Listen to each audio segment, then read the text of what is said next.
Всем привет, меня зовут Тоша, и в этом видео мы продолжаем доделать веранду в половине бабушки и дедушки. Кто не видел, как делали этот мозаичный пол, ссылку оставим в закрепленном комментарии. Но прежде хотим поблагодарить вас за ваши теплые отзывы и комментарии о предыдущем проекте. Такая поддержка мотивирует нас на новые творческие подвиги и очень помогает в продвижении канала. По многочисленным просьбам зрителей и из-за нестабильной работы платформы, наши видео теперь можно будет смотреть в телеграм-канале. Помимо этого, будем выкладывать в нем ссылки на материалы, которые используем в своих работах.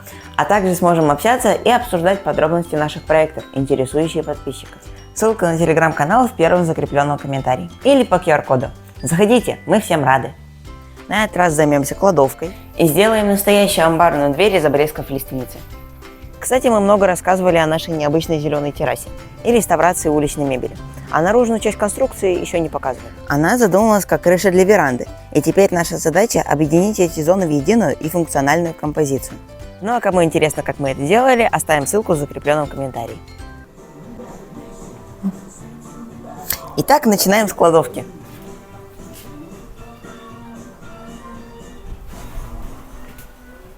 Основание будет частично металлическим, его устанавливали еще на этапе сварки конструкции, а частично из лиственницы. Для стен будем использовать остатки планкена из лиственницы, оставшиеся от нашего забора. Его как раз должно хватить. Покрывали мы его разными смесями льняного масла, скипидара и пчелиного воска еще несколько лет назад. Цвет и составы мама смешивала сама, ей вообще нравится все смешивать. Старались сделать похожим на кирпич. Получился вот такой красивый телесный оттенок. Мама назвала его цветом бодрого поросенка. Но мы тогда еще были начинающими и неопытными в строительстве сиренами, и даже не подозревали, что с годами лиственница сереет. И в итоге на заборе наш милый поросенок превратился в отвратительную грязную свинью, которую руки не доходят перекрасить. Займемся этим зимой. Поэтому, дабы избежать такой участи, решили все наружные части перекрасить темный антрацитовый оттенок, которому не будет страшна никакая седина на лиственнице. Ну а внутри кладовки оставим поросенка. Уж больно позитивный цвет, жалко перекрашивать. Надеемся, что здесь шансов испачкаться и посереть будет меньше.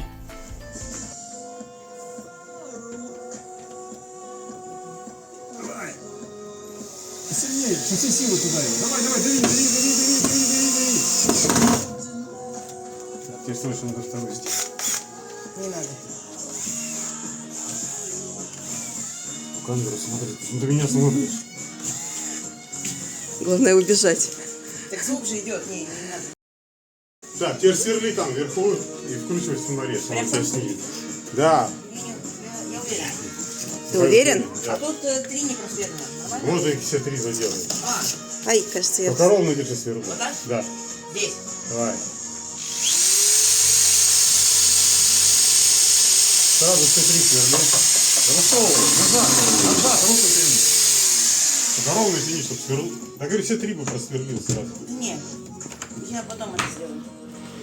И со всей силы вкручивай, там ограничитель у меня стоит, не сломаешь. Только ровно. Прям упирайся и 2 руками, давай. Опа, упираешься. Знаешь, почему срывается? Потому что неровно.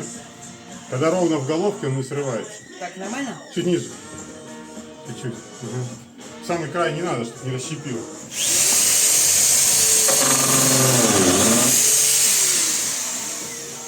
Ниже чуть-чуть, ниже чуть-чуть. Да, чуть левее. А то ты попадаешь в металл. Вот так, да? Да, то ты в металл попадаешь. Ровно. Чтобы сверло не сломать, готовый так же ровно.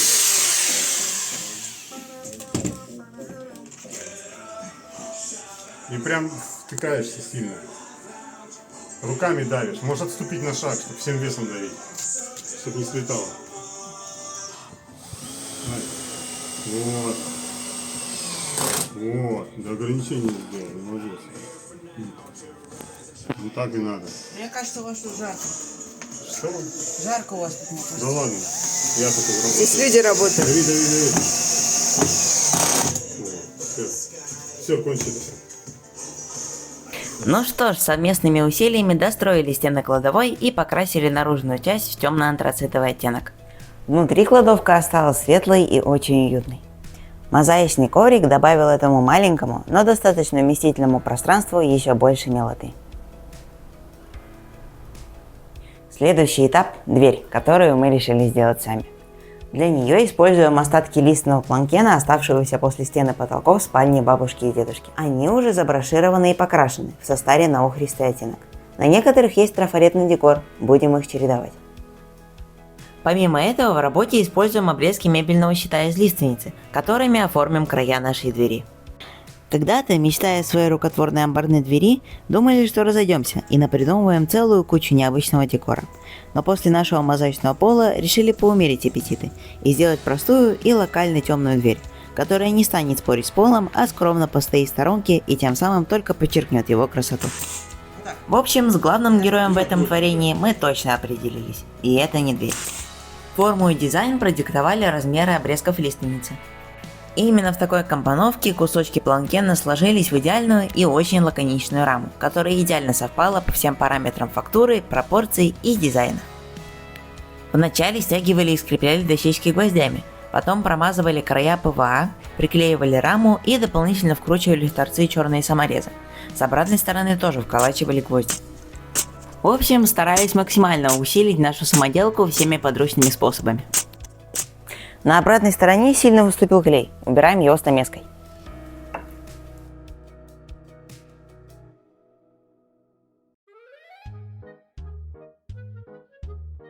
Стамеской можно порезаться, руку под нее не подставляй. Сложно отдирается. Почти не хочет.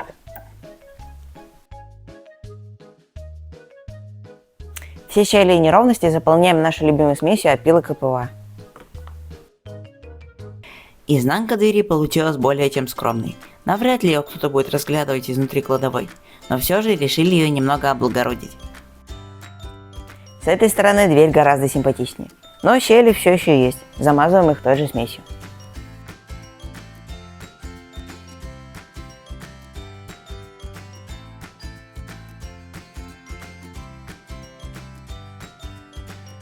Дальше приступили к покраске. Так как для базового покрытия использовали смесь льняного масла и живичного скипидара, снова воспользовались этим составом, добавив черного красителя и совсем немного диоксида титана. Сначала прокрашивали все швы, потом втирали остатки состава трикотажной тканью. Сложность покраски брошированного дерева в том, что состав затекает в рельеф и нанести колер ровно практически невозможно. Для нашей деревенской террасы это и не нужно. Небольшая неоднородность прокраса только подчеркнула уникальность и неоднородность фактуры, и даже немного выделила наш трафаретный рельеф. Но достаточно деликатно, так чтобы он не спорил с мозаикой и не привлекал лишнего внимания. Для крепления купили очень классный атмосферный механизм для раздвижных дверей. И вот такую симпатичную ручку, которую уже использовали в одном из наших первых экспериментов. Еще до открытия канала маме захотелось сделать мягкую и уютную дверь-картину. Если интересна история создания, напишите в комментариях, попробуем восстановить по немногочисленным фотографиям. Ну а мы сверлим. Для этой ручки не нужно вырезать никакие дополнительные углубления. Она накладная, достаточно просверлить 2 отверстия под болты и можно крепить. Нормально. Погоди. Аккуратно. Сейчас нужно выкрутить. Очень аккуратно. Аккуратно.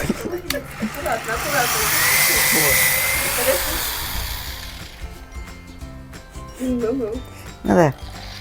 Отступаем 18 сантиметров и сверлим второе отверстие.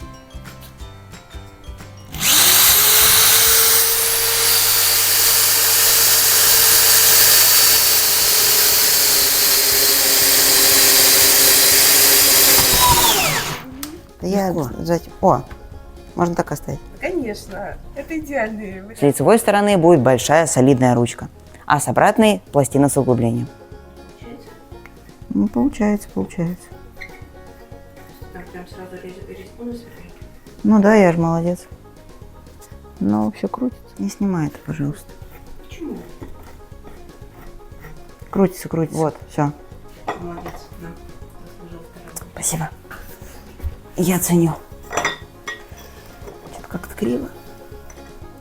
Нормально? Ну, так, чтобы можно было насадить планки и ручку. Еще толщину планок учитывай. Папы под рукой не оказалось, прикрутили с мамой как смогли. За исключением небольших недоразумений в процессе, результатом вполне довольны. Ну что ж, наша кладовая закончена. Ее мебелировкой и наполнением займемся сильно позже. Шикарно. Спасибо, что досмотрели видео до конца. Если вам понравилось и было полезно, будем рады отзывам, комментариям и, конечно, новым подписчикам. Ну а мы уже готовим новый проект, и он грандиозный. Ну я тоже так могу. Держи. Скоро увидимся.